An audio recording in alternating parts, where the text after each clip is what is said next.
terms of the National Data Strategy, which was published back in September, this is obviously part of a wider digital strategy.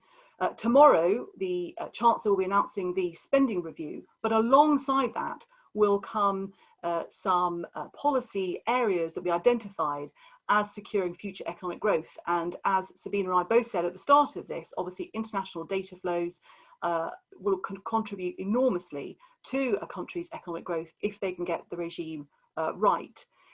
The debate in government is very much about balancing all the different competing demands of tech companies, entrepreneurs, innovators, those who want to use data, those who want to have access to data, but those, of course, who are giving over their data in the first place. The National Data Strategy actually is as much about the public sector's use of data. And there might be people on this call who are thinking, well, why does that matter to me? But of course, there are many, many private sector businesses and organisations supplying services to the private sector.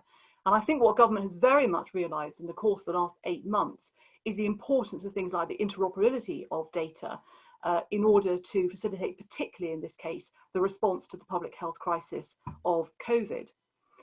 I think what's interesting about the National Data Strategy is that the UK is drawing a distinction, saying data and the use of data, the transfer of data, is very much seen as an opportunity. And Sabina earlier on talked about, I'm sure we'll return to in questions, this whole issue of data protectionism. That's not a sense that you pick up from the UK's National Data Strategy, but of course, much will depend on any final agreements with the EU in terms of how far the UK is able to go above and beyond the current regime. But the other ambition, before I hand back to Richard, who's going to talk about some of the tensions in the National Data Strategy, is that the UK very much wants to have, again, Sabina said this at the beginning, we don't have a global set of rules at the moment on data flows, data protection and privacy. And the UK is a stated ambition in the strategy of wanting data use. The final thing, obviously, is more of an infrastructure point. And again, I suspect hear more about this in the spending review tomorrow. It's about investment in infrastructure and resilience. You know, we're all sitting here today. We're all hoping that our lines are going to stay open and that we're not going to suddenly lose. I don't want to jinx anybody by having said that.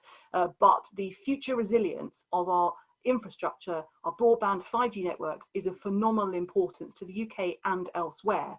And that will be a real focus for government going forward.